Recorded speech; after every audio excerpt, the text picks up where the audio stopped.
Hari Om and good morning. Welcome to the online class of Chinmaya Mission College. നമ്മൾ കഴിഞ്ഞ ദിവസം എടുത്തു നിർത്തിയത് വാട്ട് ഈസ് ബൈനോമിയൽ ഡിസ്ട്രിബ്യൂഷൻ, അവിടെയാണ് എടുത്തു നിർത്തിയത്. എന്താണ് binomial distribution? The binomial distribution was designed by James Bernoulli, a Swiss mathematician, and the name Bernoulli distribution, it is also known as Bernoulli distribution, that was derived from his name James Bernoulli. It is associated with his name James Bernoulli, and this one is applied in those cases which are of having dichotomous outcome or two outcomes. One is success and the other one is failure. Success is denoted by P and failure is denoted by Q. ഞാൻ എക്സാമ്പിളൊക്കെ കഴിഞ്ഞ ദിവസം പറഞ്ഞതാണ്. I M tossing A coin and if head comes that is my success. So what is the possibility of getting A head? That is 1 by 2. So here P, that means success, is 1 by 2. And failure is denoted by Q. Q is obtained by using 1 minus P. 1 il ninnum P korachal namukku Q kittum. Oru die njan roll cheyunu. I am rolling a die. I would like to have 2 comes up. രണ്ട് മോളിലേക്ക് വരണം, അതാണ് എനിക്ക് ആഗ്രഹിക്കുന്നത്. അതിന്റെ possibility, അതിന്റെ success എത്രയാണ്? That is 1 by 6. 6 chances are there and only 1, 2 is there, that is 1 by 6. That is P. Then Q is equal to 1 minus 1 by 6 is equal to 5 by 6. P യും കിട്ടി, Q യും കിട്ടി. And also should be given. ചില കുട്ടികൾ ചോദിക്കാറുണ്ട്, sir എപ്പോഴാണ് binomial distribution, എപ്പോഴാണ് Poisson distribution, അതുപോലെ തന്നെ എപ്പോഴാണ് ഈ നോർമൽ ഡിസ്ട്രിബ്യൂഷൻ, ഇതൊക്കെ എപ്പോഴെപ്പോഴേക്കും ഉപയോഗിക്കാൻ എങ്ങനെ അറിയാം? അതിന് ഒരു മറുപടിയേ ഉള്ളൂ. If you are given the number and the success P, then that is meant for binomial distribution. എന്നും പിയും തന്നിട്ട് P തന്നിട്ടുണ്ടെങ്കിൽ Q നമുക്ക് കണ്ടുപിടിക്കാം. എന്നും പിയും തന്നിട്ടുണ്ടെങ്കിൽ that is meant for binomial distribution. Whereas in the case of the Poisson distribution, we won't be given the N and P. അപ്പം എന്നും തരുന്നു, പിയും തരുന്നു. എന്നും പിയും തന്നിട്ടുണ്ടെങ്കിൽ നമുക്ക് എന്ത് ചെയ്യാന്ന് പറഞ്ഞത്? അതെന്തിനുള്ളതാണെന്നാ പറഞ്ഞത്? അത് ബൈനോമിയൽ ഡിസ്ട്രിബ്യൂഷനാണ്. ബൈനോമിയൽ ഡിസ്ട്രിബ്യൂഷന് ഞാൻ ഇന്നലെ അതിന്റെ ഫോമിൽ ഞാൻ വ്യക്തമായിട്ട് ഇവിടെ എഴുതി. Binomial distribution probability of R is equal to N C R P raised to R Q raised to N minus R. ഇതാണ് അതിന്റെ ഫോർമുല. നമുക്ക് 2 ഹെഡ് ആണ് വേണ്ടെങ്കിൽ probability of 2 is equal to, നമ്മൾ 4 പ്രാവശ്യം ടോസ് ചെയ്യുന്നു. ആ N ആണ് എത്ര പ്രാവശ്യം ടോസ് ചെയ്യും? 4.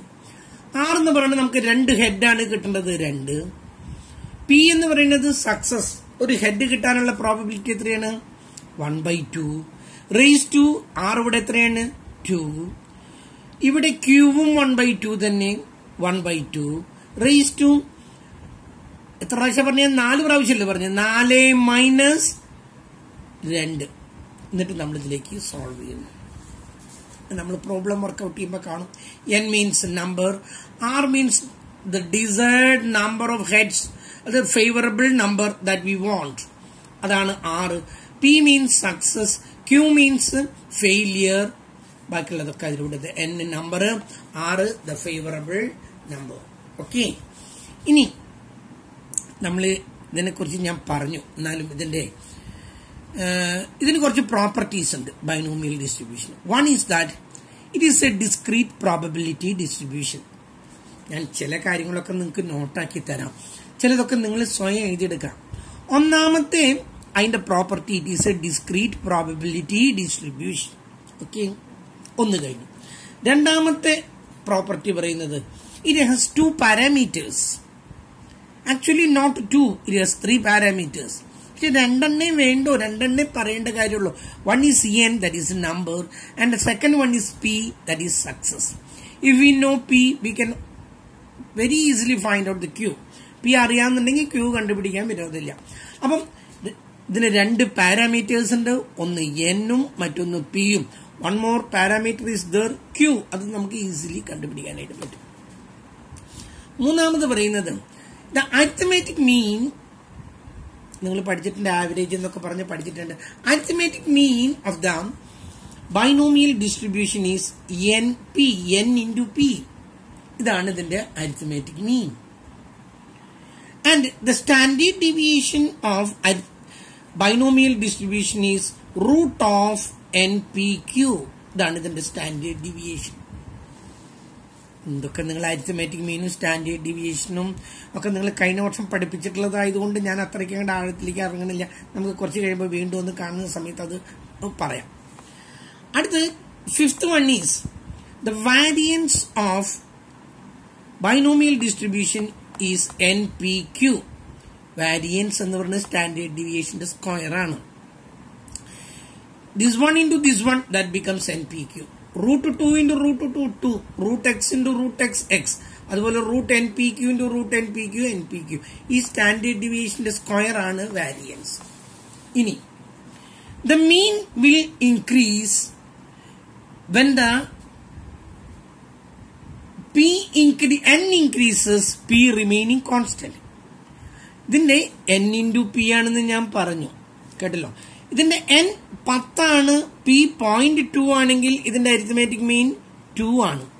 ഇത് ഇൻക്രീസ് ചെയ്യുന്നതോറും ഇത് 100 ആണ്, ഇത് 0.2 ആണെങ്കിൽ എത്ര ഇത് 20 ആയി, കേട്ടല്ലോ. 0.2 ആകുമ്പോൾ 20 ആയി.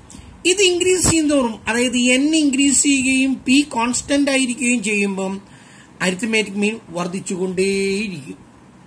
മറ്റൊന്ന്, when n is large and p and q they are not equal to, they are not close to 0, p യും qവും pയോ qയോ 0യോട് വല്ലാതെ എടുക്കരുത്. ഇത് 0.99 ആണെങ്കിൽ q എത്രയാണ്? 0.01 ആണ് q, കേട്ടല്ലോ. ഇങ്ങനെയൊന്നും ആവരുത്, 0യോട് അടുക്കരുത്. 0യോട് അടുക്കാതിരിക്കുകയും n വർദ്ധിക്കുകയും ചെയ്യുമ്പം this will be approximately the normal distribution. ഇത് may be approximated to normal distribution. നമ്മൾ ഇനി പഠിക്കാൻ പോകുന്ന ഒന്നാണ് നോർമൽ ഡിസ്ട്രിബ്യൂഷൻ. നോർമൽ ഡിസ്ട്രിബ്യൂഷനോട് അടുക്കാണ് ചെയ്യുന്നത്. എപ്പോൾ n വലുതാകും തോറും ഇത് നോർമൽ ഡിസ്ട്രിബ്യൂഷനോട് അടുക്കാണ്. എന്നൊക്കെ വല്ലാതെ വലുതായി നമുക്ക് ഇതൊന്നും ഈ പ്രോബബിലിറ്റി, ഈ ബൈനോമിയൽ ഡിസ്ട്രിബ്യൂഷൻ വി കാണ്ട് അപ്ലൈ ഇറ്റ്. അല്ലെ, നമുക്ക് കൂടി ചെറിയ സംഖ്യകളുടെ കേസിൽ മാത്രമേ പറ്റുള്ളൂ. When n increases and p and q are not closer to 0, then that distribution is approximating to the normal distribution. അത് നമ്മൾ നോർമൽ ഡിസ്ട്രിബ്യൂഷൻ പഠിക്കുമ്പോൾ നമ്മൾ കാണാം. ഇത്രയാണ് ഇതിന്റെ പ്രോപ്പർട്ടീസ്. ഇനി ഇതിന്റെ യൂസസ് നമുക്കൊന്ന് അറിയണം. And you know, this binomial distribution, it is a discrete probability distribution, and it is useful in describing a number of real life situations. നമ്മുടെ ജീവിതത്തിൽ പലപ്പോഴും നമുക്ക് ആവശ്യമുള്ള ഒന്നാണ് ഈ ബൈനോമിയൽ ഡിസ്ട്രിബ്യൂഷന്റെ ആപ്ലിക്കേഷൻ. നമ്മൾ അറിഞ്ഞോ അറിയാതെയോ ഇത് വല്ലാതെ ഉപയോഗിക്കാറുണ്ട്. In business, you know, decision has to be taken. In decision making, these binomial distribution is very useful. So the business persons, the managers all should know what is binomial distribution. It is widely used in quality control. You know what is meant by quality control? ഇന്നെല്ലാം quality കൺട്രോളിന് വളരെ importance കൽപ്പിക്കുന്ന ഒരു കാലഘട്ടമാണ്. ആ quality കൺട്രോളിൽ binomial distribution ഉപയോഗിച്ചിട്ടാണ് quality കൺട്രോളിൽ നമ്മൾ കാര്യങ്ങളൊക്കെ നിശ്ചയിക്കുന്നത്. അതുപോലെ തന്നെ it is use in random sampling. ഞാൻ റാൻഡം സാമ്പിളിംഗ് എന്താന്ന് പറഞ്ഞു, ആവർത്തിക്കുന്നതും രണ്ടോ അതിലധികമോ റിസൾട്ട് ഉള്ളതും നമുക്ക് പ്രെഡിക്റ്റ് ചെയ്യാൻ പറ്റാത്തതുമായ കാര്യങ്ങളാണ് റാൻഡം സാമ്പിളിംഗ്. അവിടെ ബൈനോമിയൽ ഡിസ്ട്രിബ്യൂഷൻ വളരെയധികം ഉപയോഗിക്കാറുണ്ട്. And the last one, whether a coin or a die is biased or unbiased, that can be determined with the help of binomial distribution. ഒരു കോയിൻ ബയാസ്ഡ് ആണോ unbiased ആണോ? നമ്മുടെ ഇവിടെയുള്ള കോയിനുകളൊക്കെ unbiased ആണ്. ഒന്നുകിൽ ഹെഡ് അല്ലെങ്കിൽ ടെയിലൊക്കെ വരാം. ഞാനത് കഴിഞ്ഞ ക്ലാസ്സിൽ പറയണ്ടായി. ഒരു കോയിനും ശരിക്കും നേരെ ഇങ്ങനെ വന്ന് നിൽക്കുക, അപ്പുറത്തേക്കോ അല്ലെ ഇപ്പുറത്തേക്കോ അല്ലാണ്ട് ഇങ്ങനെ സ്ട്രെയിറ്റ് ആയിട്ട് വന്ന് നിൽക്കില്ല. അങ്ങനെ ഒരു കോയിനും ഇല്ല കേട്ടില്ല. അങ്ങനെ വന്ന് നിൽക്കാൻ അതിന്റെ ഈക്വിലിബ്രിയം സമ്മതിക്കില്ല. അത് അപ്പുറത്തോട്ടോ ഇപ്പുറത്തോട്ടോ മറിഞ്ഞു കൊടുക്കുകയോ. അതുപോലെ തന്നെ ഒരു ഡൈ റോൾ ചെയ്യുമ്പോൾ ഏതെങ്കിലും ഒരു സൈഡേ മുകളിലേക്ക് വരുള്ളൂ കേട്ടല്ലോ, അല്ലാതെ രണ്ട് സൈഡ് വരാറുമില്ല. മാത്രമല്ല ഏതെങ്കിലും ഒരു പ്രത്യേക സൈഡ് മാത്രം ആവർത്തിച്ചു വരിക, ദാറ്റ് വോണ്ട് ഹാപ്പൻ. അങ്ങനെയാണെങ്കിലാണ് അതിന് അൺബയാസ്ഡ് എന്ന് പറയുന്നത്. ഒരു കോയിൻ ബയാസ്ഡ് ആണോ അൺബയാസ്ഡ് ആണോ, ഒരു ഡൈ ബയാസ്ഡ് ആണോ അൺബയാസ്ഡ് ആണോ എന്ന് നിശ്ചയിക്കാനും നമുക്ക് എന്ത് ഉപയോഗിക്കാം? ബൈനോമിയൽ ഡിസ്ട്രിബ്യൂഷൻ ഉപയോഗിക്കാം. ഇതാണ് ഇതിന്റെ യൂസസ്. അത് നമ്മൾ അതിന്റെ നോട്ടൊക്കെ നിങ്ങൾ സ്വയം പ്രിപ്പയർ ചെയ്യുക, അല്ലാണ്ട് അതൊന്നും ഇവിടെ നമുക്ക് തരേണ്ട കാര്യമൊന്നുമില്ല കേട്ടല്ലോ. അത്യാവശ്യം വേണ്ടത് എന്തൊക്കെയാണ് അത് ഞാൻ നിങ്ങൾക്ക് തരുന്നുണ്ട്. ഓക്കെ, ഇനി നമ്മൾ ഇതില് ആദ്യത്തെ ഒരു പ്രോബ്ലം ചെയ്തിട്ട് നമുക്കിത് തുടങ്ങാം. ഒരു പ്രോബ്ലം നമുക്ക് ഞാൻ ഇവിടെ എഴുതി വെച്ചിട്ടുണ്ട്, അതൊന്ന് നോക്കിയിട്ട് നമുക്ക് നോക്കാം. ശ്രദ്ധിക്കും എന്താ ഇവിടെ പറഞ്ഞിരിക്കുന്നത്? What is the probability of getting exactly 2 heads in a single throw of 3 coins? What is the probability of getting? നമുക്ക് പ്രോബബിലിറ്റി ആണ് അറിയേണ്ടത്. എന്തിന്റെ പ്രോബബിലിറ്റി ആണ്? എക്സാക്ട്ലി 2 heads, 2 ഹെഡ് കിട്ടണം. In A single throw of 3 coins, 3 coin ഒരേ സമയത്ത് നമ്മൾ മുകളിലേക്ക് എറിയുന്നു. നമുക്കതില് 2 എണ്ണം, 3 എണ്ണാണുള്ളത്, 2 എണ്ണം ഹെഡ് ആവാനുള്ള പ്രോബബിലിറ്റി എന്ത്? ഒരു കാര്യം ശ്രദ്ധിക്കാം, ഒരു കോയിൻ ടോസ് ചെയ്യുമ്പോൾ അതിന്റെ ഹെഡ് വരെ കിട്ടാനുള്ള പ്രോബബിലിറ്റി എത്രയാണ്? 1/2. 3 കോയിൻ ടോസ് ചെയ്യുമ്പോൾ ഹെഡ് വരാനുള്ള പ്രോബബിലിറ്റി എത്രയാണ്? അതും 1/2 തന്നെ. അത് തലയിൽ ഉറക്കട്ടെ, കാരണം അതിൽ 3 ഹെഡും ഉണ്ട്, 6 പോസിബിലിറ്റിയും ഉണ്ട്. 3/6 എന്ന് പറഞ്ഞാൽ 1/2 തന്നെ. ഓക്കെ, ഒരു കുട്ടി ആൺകുട്ടിയോ പെൺകുട്ടിയോ ആകാനുള്ള പ്രോബബിലിറ്റി ദാറ്റ് ഈസ് 1/2. അത് 10 കുട്ടികളുടെ കേസെടുത്താലും അത് 1/2 തന്നെയാണ്. ഓക്കെ, കുട്ടികളുടെ കേസെടുത്താൽ 1/2 സക്സസ്, അതുപോലെ തന്നെ കോയിന്റെ കേസെടുത്താലും 1/2. അപ്പൊ ഇവിടെ നമ്മൾ ആദ്യം തന്നെ നിശ്ചയിച്ചു വാട്ട് ഈസ് പി. പി എന്ന് പറഞ്ഞ കോയിന്റെ കേസിൽ എത്രയാണ്? 1/2. എങ്കിൽ ക്യൂ എന്താണ്? 1 - 1/2 ദാറ്റ് ഈസ് ഈക്വൽ ടു 1/2. ഇതിൽ നിന്നും ഇത് കുറയ്ക്കുന്നു, ഇത് തന്നെ താഴെ എഴുതുന്നു. നമുക്ക് പിയും ക്യൂവും കിട്ടി. നമ്മളോട് പറഞ്ഞിട്ടുണ്ട് എത്ര കോയിനുകളുണ്ട്? 3 കോയിൻ. എൻ കിട്ടിയിട്ടുണ്ട്, പി കിട്ടിയിട്ടുണ്ട്, ക്യൂ കിട്ടിയിട്ടുണ്ട്. N is equal to 3. ഇത്രയും തന്നിട്ടുണ്ടെങ്കിൽ ഉറപ്പിച്ചോളൂ that is meant for binomial distribution. ഉടനെ തന്നെ ബൈനോമിയൽ ഡിസ്ട്രിബ്യൂഷന്റെ ഫോർമുല എഴുതി. NCR probability of R is equal to NCR P raised to R Q raised to N minus R.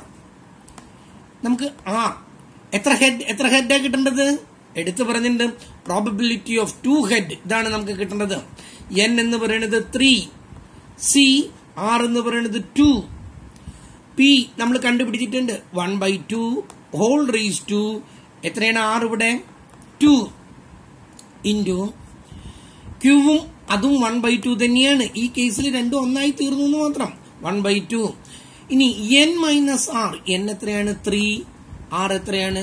2 is equal to 3C2. നമ്മൾ ആദ്യം കാണണം. ഞാൻ പറഞ്ഞിട്ടുണ്ട് ഏറ്റവും നല്ലത് നിങ്ങൾ ബുക്ക് ഉപയോഗിക്കുക. ഈ ബുക്കിൽ നോക്കിയാൽ 3C2, ഈ നിങ്ങൾക്ക് പഠിക്കാനുള്ള ബുക്കിൽ ഏറ്റവും കൂടുതൽ ചെലവഴിച്ചിരിക്കുന്നത് NCR കണ്ടുപിടിക്കാൻ വേണ്ടിയിട്ടാണ്. അതിന്റെ ഒന്നും ആവശ്യമില്ല. 3C2 എത്രയാണെന്ന് പറഞ്ഞിട്ടുള്ളത്? 3 itself. അതല്ലേ നല്ലത്? ഇത്ര ബുദ്ധിമുട്ടുണ്ട വലിയ കാര്യമുണ്ടാ? 3C2 അത് നമുക്ക് കിട്ടി. That is 3 itself into 1/2 raised to 2. 1 into 1 1 തന്നെ. 2 into 2 4 ഇൻറ്റു 3 minus 2 എത്രയാണ്? 1. Any number raised to 1 that is the number itself. 2 raised to 2 2 itself. 5 raised to 2 any number raised to 1 is equal to that number itself. 3 minus 2 എത്ര? 1 ആണ്. അപ്പം 2 raised to 1 2, 5 raised to 1 5 and x raised to 1 x. കേട്ടല്ലോ, അതുകൊണ്ട് തലയിൽ ഉറക്കട്ടെ. 1-2 കാര്യങ്ങളൂടെ പറയാനുണ്ട് എനിക്ക്. ഒന്ന്, ഏത് സംഖ്യയും പവർ 1 ആണെങ്കിൽ ആ സംഖ്യ അങ്ങനെ തന്നെ. അപ്പൊ ഇതിന്റെ പവർ 1 ആണ്, അതുകൊണ്ട് ആ സംഖ്യക്ക് യാതൊരു വ്യത്യാസവും വരുന്നില്ല. Is equal to 3 into 1 into 1 3 തന്നെ, 4 ഇൻറ്റു 2 8. നമ്മുടെ ഉത്തരമായി. വളരെ സിമ്പിളായിട്ട് നിങ്ങൾ ഒരു കോംപ്ലിക്കേഷൻ, ഇതിലല്ല കോംപ്ലിക്കേഷൻ, ചോദ്യങ്ങൾ വായിച്ച് മനസ്സിലാക്കാനുള്ള കോംപ്ലിക്കേഷനാണ് കോംപ്ലിക്കേഷൻ. വളരെ സിമ്പിളായിട്ട് ഞാൻ കണ്ടു. നമുക്കറിയേണ്ടത് ഒരു 2 ഹെഡ് കിട്ടണം, 3 കോയിനുകൾ എറിയുന്നു.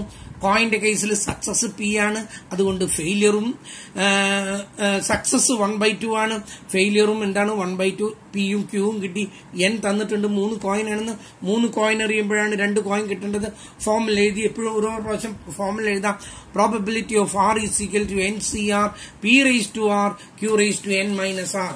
ഇത് ഒന്നിനും പറ്റിയില്ലെങ്കിൽ ആ ഫോമുല മറക്കാതിരിക്കാനായിട്ട് ഇവിടെ ഉണ്ട്. ഫസ്റ്റ് പേജില് ഇവിടെ എഴുതിയിട്ടുണ്ട് NCR. അതിന്റെ അവിടെ നിങ്ങൾ P raised to R Q raised to N minus R എന്ന് ബ്ലാക്ക് എങ്കിൽ അങ്ങ് എഴുതി വെച്ചു കൊടുക്കുക. ഒരാളും അതൊന്നും നോക്കാനൊന്നും പോകില്ല. ഇനി ഇവിടെ നിങ്ങൾക്ക് ഭയം ഉണ്ടെങ്കിൽ ഇവിടെ എഴുതി വെച്ചു കൊടുക്കാം. പേജ് നമ്പർ 11 അവിടെ P raised to R, P raised to R Q raised to N minus R എന്ന് ബ്ലാക്ക് കൊണ്ട് എഴുതി കൊടുത്താൽ ഒരാളും അതൊന്നും അറിയില്ല. എന്നിട്ട് ഈ ബുക്ക് പരീക്ഷകളിൽ കൊണ്ട് ധൈര്യമായിട്ട് അങ്ങ് ഉപയോഗിക്കാം. ഓരോ പ്രാവശ്യം ഫോമുല എഴുതാം. Probability of R is equal to NCR P raised to R Q raised to N minus R. എന്നിട്ട് നമുക്ക് എന്താണ് കിട്ടുന്നത്? 2 ഹെഡാണ്. Probability of 2 is equal to N തന്നിട്ടുണ്ട് 3C2 into 1/2 raised to R. എത്രയാണ്? R ആണ് ഈ കിടക്കുന്നത് 2. ഇനി Q എന്ന് പറഞ്ഞാൽ എത്രയാണ്? 1/2 raised to N minus R 3 minus 2. 3C2 അതിൽ കണ്ടുപിടിക്കാം, ഇല്ലെങ്കിൽ കാൽക്കുലേറ്ററിൽ കണ്ടുപിടിക്കാം. കാൽക്കുലേറ്ററിലാണെങ്കിൽ നോക്കും. കാൽക്കുലേറ്ററിൽ എങ്ങനെയാണെന്ന് പറഞ്ഞാൽ 3 NCR 2 ഈസ് ഈക്വൽ ടു നമ്മുടെ ഉത്തരം 3 വ്യക്തമായിട്ട് കിടക്കുന്നതിലും. ഓക്കെ, അത് അങ്ങോട്ട് എഴുതി വെക്കാം. എന്നിട്ട് 1 raised to 2 1 തന്നെ, 2 raised to 2 4. 3 minus 2 എത്രയാണ്? 1 ആണ്. പവർ 1 ആണെങ്കിൽ ആ സംഖ്യ അങ്ങനെ തന്നെ, യാതൊരു വ്യത്യാസമില്ല. മുകളിലത്തെ എല്ലാം മൾട്ടിപ്ലൈ ചെയ്തു, താഴത്തെ മൾട്ടിപ്ലൈ ചെയ്തു. And you can have the answer. അടുത്ത പ്രോബ്ലം ഒന്ന് നോക്കൂ. അടുത്തതാണ് സ്വല്പം കൂടി കോംപ്ലിക്കേറ്റഡ് ആയിട്ടുള്ള പ്രോബ്ലം ആണ്. ശ്രദ്ധിക്കും. Out of 800 families with 4 children each, what percentage would you expect to have?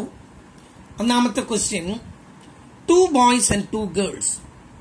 രണ്ടാമത്തെ ക്വസ്റ്റ്യൻ no girls. മൂന്നാമത്തെ question at the most 2 girls. Last question at least 1 boy. Okay, ശ്രദ്ധിക്കും. ഇവിടെ നമ്മളിങ്ങനെ ഒരു 800 ഫാമിലീസ് ഞാൻ ഈ കോളേജിൽ നിന്ന് ചെന്നു. 4 കുട്ടികളുള്ള വീടുകളാണ് ഞാൻ തപ്പിയത്. എത്ര കുട്ടികൾ? 4ൽ കൂടുതൽ കുട്ടികളുള്ളതോ 4ൽ കുറവ് കുട്ടികളുള്ളതോ ഒരു വീട് കൊടുത്തിട്ടില്ല. 4 കുട്ടികളുള്ള വീട് നോക്കിയപ്പോൾ 800 വീട് എനിക്ക് കിട്ടി. എന്നിട്ട് ചോദിക്കണേ, what percentage would you expect to have? 2 boys and 2 girls. എത്ര കുട്ടികളുള്ള വീടുകളാണ് ഞാൻ എടുത്തിട്ടുള്ളത്? 4. 2 ബോയ്സ് ആണെങ്കിൽ ബാക്കിയുള്ളത് 2 ഗേൾസാ. അതിന് വേറെ പ്രത്യേകിച്ച് കാണേണ്ടതില്ല. അതാണ് ഈ ബൈനോമിയൽ ഡിസ്ട്രിബ്യൂഷന്റെ പ്രത്യേകത. നമ്മൾ 2 ബോയ്സിന്റെ കണ്ടാൽ ആ പ്രോബബിലിറ്റി തന്നെയാണ് ബാക്കിയുള്ള 2 കുട്ടികൾക്കുള്ളതും. കേട്ടല്ലോ? നമ്മളിവിടെ ഒന്നുകിൽ ബോയ്സിലൂടെ അല്ലെങ്കിൽ ഗേൾസിലൂടെ നമ്മൾ ഈ പ്രോബ്ലം ചെയ്യാനായിട്ട് നോക്കാം. സക്സസ് എടുക്കുമ്പോഴേ ഒന്നുകിൽ ബോയ്സ് അല്ലെങ്കിൽ ഗേൾസ്. ഇവിടെ 2 കൂട്ടർക്കും 1/2 തന്നെയാണ്. അതെന്തോ ആവട്ടെ. നമുക്കിവിടെ സക്സസ് നോക്കി ബോയ്സ് ആണ് കിട്ടേണ്ടത്. ഓക്കെ, ബോയ്സ് ആണ് കിട്ടേണ്ടത്. ബോയ്സിന്റെയും ഗേൾസിന്റെയും സക്സസ് ഞാൻ പറഞ്ഞിട്ടുണ്ട്, അതെപ്പോഴും 1/2 തന്നെ. അങ്ങനെയാണെങ്കിൽ Q എത്രയാണെന്ന് കിട്ടി? 1 minus P is equal to 1 minus 1/2 is equal to, that is also 1/2. ഒരു മിനിറ്റ്. ഹലോ പറയൂ.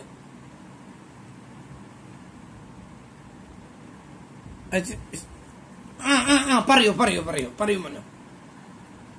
അതെ, ഈ നമ്പർ അവളുടെ ഇല്ലല്ലോ. ഇപ്പൊ ഇത് എന്റെ കയ്യിലായിരിക്കണേ. കേട്ടാ? ഓക്കെ ശരി കൂട്ടാ. വിശേഷമൊന്നുമില്ലല്ലോ. ശരിയാണ്. ഓക്കെ, യെസ്, ശ്രദ്ധിക്കണം. അപ്പം പിയും കിട്ടി, ക്യൂവും കിട്ടി. എത്ര കുട്ടികളാണ്? നമുക്ക് N തന്നിട്ടുണ്ട്. 4 കുട്ടികളാണ് ഉള്ളത്. 4 കുട്ടികളില് ആദ്യത്തെ ക്വസ്റ്റ്യൻ 2 ആൺകുട്ടികള് അതിന്റെ ബാക്കിയുള്ള 2 ആൺകുട്ടികളാണെങ്കിൽ ബാക്കിയുള്ള 2 പെൺകുട്ടികളാ. ആ ചോദ്യത്തിന് ഒരു പ്രസക്തി ഇല്ല. 2 ആൺകുട്ടികളുടെ പ്രോബബിലിറ്റി അത് തന്നെയാണ് ബാക്കിയുള്ള 2 പെൺകുട്ടികളുടെ ഉൾപ്പെട്ടു. അത് എടുത്ത് പറയേണ്ട കാര്യമില്ല. നമ്മളിവിടെ ബോയ്സിലൂടെയാണ് ചെയ്തത്. ഞാൻ പറഞ്ഞു ആൺകുട്ടികളെ കിട്ടാനുള്ളത് 1/2, ആൺകുട്ടികളെ കിട്ടാതിരിക്കാനുള്ളത് 1/2. കേട്ടല്ലോ, പിയും ക്യൂവും കിട്ടി, എന്നും കിട്ടി. ആദ്യം തന്നെ നമ്മൾ ഫോർമുല എഴുതി. Probability of R is equal to NCR. Probability of R, no, P raised to R, Q raised to N minus R. കാണുന്നില്ലേ നിങ്ങൾക്കിത്? ഞാൻ വേറെ പേന എടുക്കണം. Q raised to N minus R. Formula എഴുതി കഴിഞ്ഞാൽ ആദ്യത്തെ ക്വസ്റ്റ്യൻ പ്രോബബിലിറ്റി ഓഫ് 2 boys, അത് നോക്കിയാൽ മതി. Probability of 2 boys is equal to N എത്രയാ? 4 കുട്ടികളിൽ നിന്നാണ് 2 കുട്ടികളെ കിട്ടേണ്ടത്, ആൺകുട്ടികളെ. പി നമ്മൾ കണ്ടുപിടിച്ചിട്ടുണ്ട് 1/2 raised to, നമുക്ക് കിട്ടേണ്ടത് R എത്രയാണ്? 2 ഇൻറ്റു ക്യൂവും ഇവിടെ 1/2 raised to 4 - 2. ഓക്കെ, നമ്മൾ ആദ്യം 4C2 കാണണം. എപ്പോഴും ഞാൻ പറഞ്ഞതിന്റെ ഏറ്റവും നല്ലത് ബുക്കിൽ കണ്ടുപിടിക്കുന്നതാണ്. ബുക്ക് ഉപയോഗിച്ച് നിങ്ങൾക്ക് ശീലം വരട്ടെ. 4C2 കണ്ടുപിടിക്കുന്നു. നോക്കൂ, ഈ പേന വെച്ച് നോക്കിയാൽ 4, അതിന്റെ നേരെ C2 കണ്ടുപിടിച്ചു. നമ്മൾ എത്ര കിട്ടിയത്? 6. വളരെ പെട്ടെന്ന് കിട്ടി 6. അതിനുവേണ്ടി സമയം കളയുന്നില്ല നമ്മളിവിടെ. അപ്പൊ നമുക്ക് ഇത് കിട്ടി 6. ബാക്കിയുള്ളത് കണ്ടുപിടിക്കാൻ ഒരു ബുദ്ധിമുട്ടില്ല. 1 raised to 2, 1 തന്നെ. 2 raised to 2, 4 ഇൻറ്റു 4 minus 2 എത്ര? അതും 2 തന്നെ. ഇതുപോലെ അതും 2 തന്നെ. അങ്ങനെയാണെങ്കിൽ ഇത് 1/4. 6 into 1 into 1, that is 6 itself. 4 into 4, 16. ഒരു കുട്ടിക്ക് ഇനി ഇത് വീണ്ടും വെട്ടിക്കളയണമെന്ന് തോന്നണമെങ്കിൽ 3/8 എടുത്തോളൂ, ഒരു കുഴപ്പമില്ല. അതൊക്കെ അപ് ടു യു, നിങ്ങൾ എന്ത് തീരുമാനിക്കുന്നു അതുപോലെ. 3/8 എന്നോ 6/16 എന്നോ ഒക്കെ. ഇത്രയായിട്ട് കഴിഞ്ഞില്ല, നമുക്കിതിനെ പെർസെന്റേജ് ആക്കണം. അതുകൊണ്ട് 3/8 into 100 ആക്കിയിട്ട് ദാറ്റ് ഈസ് ഈക്വൽ ടു 300/8 എന്നെടുക്കാം. 300നെ എന്നിട്ട് 8 കൊണ്ട് നിങ്ങൾ അതിനെ ഡിവൈഡ് ചെയ്തിട്ട് എടുക്കാം. അപ്പൊ നിങ്ങൾക്ക് കിട്ടുന്നത് 37.5 എന്ന് കിട്ടും. 5% എന്ന് ഇടണം. പെർസെന്റേജ് എല്ലാത്തിലും ചോദിക്കാറൊന്നുമില്ല കേട്ടാ, ഇതിൽ ചോദിച്ചു എന്നേ ഉള്ളൂ. കണ്ടല്ലോ, 2 ബോയ്സും 2 ഗേൾസും, അതെന്റെ പ്രോബബിലിറ്റിയാണ്. 37.5% പ്രോബബിലിറ്റി ഉണ്ട് എന്ന് പറയുന്നത്. അത് പിന്നെ പെൺകുട്ടികളുടെ വേറെ ഇല്ല. 2 ബോയ്സ് എന്ന് പറഞ്ഞാൽ ബാക്കിയുള്ളത് പെൺകുട്ടികളാണ്, വേറെ നോക്കേണ്ട കാര്യമില്ല. നോ ഗേൾസ്, ഞാൻ ഇവിടെ തുടക്കത്തിൽ പറഞ്ഞു നമ്മൾ ബോയ്സിലൂടെയാണ് ചെയ്യുന്നത്. ബോയ്സിന്റെ സക്സസും ബോയ്സിന്റെ ഫെയിലിയറാണ് കാണിച്ചിരിക്കുന്നത്. നോ ഗേൾസ് എന്ന് പറഞ്ഞാൽ അതിനെ കൺവേർട്ട് ചെയ്യുക, ബോയ്സിലേക്ക് കൺവേർട്ട് ചെയ്യുമ്പോൾ അതെന്താവും? ആകെ 4 ആളാണ് ഉള്ളത്. അതിൽ ഒരെണ്ണവും പെൺകുട്ടിയല്ല എന്ന് പറഞ്ഞാൽ അതിന്റെ അർത്ഥം എന്താണ്? എല്ലാം ആൺകുട്ടിയാണെന്നാണ്. All are boys. 4 ബോയ്സിന്റെ കാണാൻ ശ്രമിക്കാം. കാരണം നമ്മൾ ഗേൾസിലൂടെ അല്ല ഇവിടെ ചെയ്തു വന്നത്. ഞാൻ പറഞ്ഞല്ലോ, ഒന്നുകിൽ ബോയ്സിലൂടെ അല്ലെങ്കിൽ ഗേൾസിലൂടെ ഒരെണ്ണത്തിൽ കാണാൻ പറ്റുള്ളൂ. നമ്മളിവിടെ ബോയ്സിലൂടെ കണ്ടത്. ഇവിടെ 2 കൂട്ടരുടെയും 1/2 ആയതുകൊണ്ട് നമുക്ക് വേണമെങ്കിൽ ഉത്തരം തെറ്റില്ലായിരിക്കും. പക്ഷെ അങ്ങനെയല്ല, ഒരു സൈഡിലൂടെ നമുക്ക് കാണാൻ പറ്റുള്ള. ബോയ്സ് ആണെങ്കിൽ ബോയ്സിന്റെ വഴികൂടെ മാത്രം പോവാം, ഗേൾസിന്റെ എടുക്കരുത്. 0 ഗേൾസിന്റെ കാണണമെങ്കിൽ അതിന്റെ അർത്ഥം എന്താണ്? എല്ലാം ആൺകുട്ടികളാണ്, ഒരു പെൺകുട്ടി പോലും ഇല്ല. കേട്ടല്ലോ, ഇതിന്റെ അത് അടുത്തതിൽ പറയാം. ഇതിനെ അപ്പം എല്ലാം ആൺകുട്ടികളാണ്. That means probability of 4 is equal to 4C4 1/2 raised to 4 into 1/2 raised to 4 minus 4. ഇത്രയായില്ലേ? ശ്രദ്ധിക്കും. 4C4 നമ്മൾ ബുക്കിൽ നോക്കുന്നു. 4ന്റെ നേരെ 4 കാണുന്നു, ദാറ്റ് ഈസ് 1. ഇത് രണ്ടും സെയിം ആണെങ്കിൽ ഇതിന്റെ ഉത്തരം എപ്പോഴും 1 ആയിരിക്കും. അങ്ങനെ കുറച്ച് കാര്യങ്ങളുണ്ട്. ഇതും സെയിം ആണെങ്കിൽ 1 ആയിരിക്കും. ഇനി ഇത് 1 ആണെങ്കിൽ ഈ ഇവിടെ എഴുതിയേക്കുന്നത് 1 ആണെങ്കിൽ ഈ സംഖ്യ തന്നെയായിരിക്കും. അതൊക്കെ അവിടെ നിൽക്കട്ടെ. നമുക്കിപ്പോൾ ഇവിടുത്തെ കാണാം. ഇതിലുള്ളിടത്തോളം, ഈ ബുക്കിലുള്ളിടത്തോളം നിങ്ങൾ അതിനൊന്നും പോകേണ്ട കാര്യമില്ല. Into 1 raised to 4, 1 into 1 into 1 into 1, 1 തന്നെ. 2 into 2, 4 into 2, 8 into 2, 16. Okay, into 1/2 raised to 4 minus 4, that is equal to 0. Okay, 4 minus 4, 0. Any number raised to 0 time means 1. X raised to 0, 1. 16 raised to 0, 1. 1 by 2 raised to 0, that is also equal to 1. So that is 1. ഇതൊരെണ്ണം point നിങ്ങൾ ഓർത്തിരിക്കേണ്ടത്. X raise to 0 എന്ന് പറഞ്ഞാൽ 1 ആണ്. 16 raise to 0 എന്ന് പറഞ്ഞാൽ 1 ആണ്. Any number raise to 0 time means that is 1. Okay, നോക്ക് എല്ലാം 1 ആണ്. That is equal to 1 by 16. അതിനെ പെർസെന്റേജ് ആക്കണം. Into 100 is equal to 100 divided by നമ്മൾ 16 കൊടുക്കുന്നു. എന്നിട്ട് നമ്മൾ അതിനെ പെർസെന്റേജ് ആക്കുന്നു. That will give 6.25%. ഓക്കെ, രണ്ടാമത്തെ ക്വസ്റ്റ്യനും കഴിഞ്ഞു. മൂന്നാമത്തെ എന്താണ്? At the most 2 girls. ഞാൻ ഇവിടെ എഴുതുന്നു കേട്ടോ. Probability of at the most 2 girls. ഇവിടെയാണ് കാര്യങ്ങൾ മനസ്സിലാക്കാനുള്ളത്. അറ്റ് ദ മോസ്റ്റ് 2 ഗേൾസ് എന്ന് പറഞ്ഞാൽ ഏറ്റവും കൂടിയാൽ 2 പെൺകുട്ടികളെ വരാവൂ. ഏറ്റവും കൂടിയാൽ 2 പെൺകുട്ടികളെ വരാവൂ. 2ൽ കൂടുതൽ വരാൻ പാടില്ല. നമ്മളിവിടെ പ്രോബബിലിറ്റി എടുക്കുമ്പോൾ എന്തൊക്കെ സംഭവിക്കാം? 4 കുട്ടികളാണുള്ളത്. എങ്ങനെയൊക്കെ വരാത്? ഒന്നുകിൽ അത് എല്ലാ ആൺകുട്ടികളാകാം. ഓക്കെ, ഇല്ലെങ്കിൽ 1 ആൺകുട്ടിയും 3 പെൺകുട്ടികളാകാം. അല്ലെങ്കിൽ 2 ആൺകുട്ടിയും 2 പെൺകുട്ടിയാകാം. അല്ലെങ്കിൽ 3 ആൺകുട്ടിയും 1 പെൺകുട്ടിയാകാം. ഇല്ലെങ്കിൽ 4 ആൺകുട്ടികളും 1 പെൺകുട്ടികളും ഉണ്ടാകില്ല. ഇങ്ങനെയാണ് സാധ്യതകൾ. ഇതില് നമ്മളിവിടെ പറയുന്നത് ഏറ്റവും കൂടിയാൽ 2 വരെ വരാവൂ. ഇതിലേതെല്ലാം പ്രോബബിലിറ്റി ഉണ്ടെന്നാണ് എനിക്ക് അറിയേണ്ടത്. ഏറ്റവും കൂടിയാൽ 2 വരെ വരാവൂ. 2നേക്കാൾ കൂടുതൽ ഉണ്ടാകരുത്. ഒരു കോമ്പിനേഷൻ എന്ന് പറഞ്ഞ് 2നേക്കാൾ കൂടരുത്. പെൺകുട്ടികളുടെ എണ്ണാണ് ഞാൻ പറഞ്ഞത്, കേട്ടല്ലോ. ഒരു കോമ്പിനേഷൻ 2 പെൺകുട്ടിയും ആൻഡ് 2 ആൺകുട്ടികളും. ഇതില് കൂടിയിട്ടുണ്ടാ? പെൺകുട്ടികളുടെ എണ്ണം 2നേക്കാൾ കൂടിയോ? അറ്റ് ദ മോസ്റ്റ് ഏറ്റവും കൂടിയ 2 വരാമോ? അതിനേക്കാൾ അപ്പുറം പോകരുത്. 3 പെൺകുട്ടിയും 1 ആൺകുട്ടിയും വരുമോ? അതില് 2ൽ കൂടി അത് പറ്റില്ല. ഓർ അല്ലെങ്കിൽ 1 പെൺകുട്ടിയും 3 ആൺകുട്ടിയും, 1 പെൺകുട്ടിയും 3 ആൺകുട്ടിയും 2ൽ കൂടിയിട്ടുണ്ടോ? 2 പെൺകുട്ടികളെക്കാൾ കൂടിയോ? ഇല്ല, കൂടരുത്. നമുക്ക് അതേ ഉള്ളൂ. അടുത്തത് ഓർ. ഇന്നെന്താണ്? No 0 girls and 4 boys. 0 girls and 4 boys. ഇതില് 2ൽ കൂടുതൽ പെൺകുട്ടികളുണ്ടാ? ഇതില് 2ൽ കൂടുതൽ പെൺകുട്ടികളുണ്ടാ? 1 പെൺകുട്ടി പോലും ഇല്ല. അതൊന്നും നമുക്ക് കുഴപ്പമില്ല. 2ൽ കൂടരുത്. ഇതാണ് 3 സാധ്യതകൾ. ഒന്നുകിൽ അതിൽ 2 പെൺകുട്ടികൾ 2 ആൺകുട്ടികളാകാം. അല്ലെങ്കിൽ 1 പെൺകുട്ടിയും 3 ആൺകുട്ടികളാകാം. അല്ലെങ്കിൽ 1 പെൺകുട്ടിയും ഇല്ല 4 ആൺകുട്ടികളാകാം. ഒന്നുകിൽ ഇത് സംഭവിക്കാം, അല്ലെങ്കിൽ ഇത് സംഭവിക്കാം. അല്ലെങ്കിൽ എന്ന് പറഞ്ഞാൽ ഇവിടെയൊക്കെ പ്ലസ് ആണ്. ഇവിടെ ഞാൻ ആൻഡ് എന്നിട്ട് ഇത് ഇൻഡു ആണ് കേട്ടല്ലോ. നമുക്കിവിടെ നമ്മൾ ബോയ്സിലൂടെ മാത്രമേ കാണുന്നുള്ളൂ. അതുകൊണ്ട് ഗേൾസിനെ മാറ്റിയിട്ട് 2 ഇതും ഇത്രയാണ് സംഭവിക്കുന്നത്. ഇതിലെന്തൊക്കെ വരും? പ്രോബബിലിറ്റി ഓഫ്, സമയം പോവാണ്, 2 ബോയ്സ് വരാം, അത് കാണണം നമ്മള്. ഓർ പ്രോബബിലിറ്റി ഓഫ് 3 ബോയ്സ് വരാം.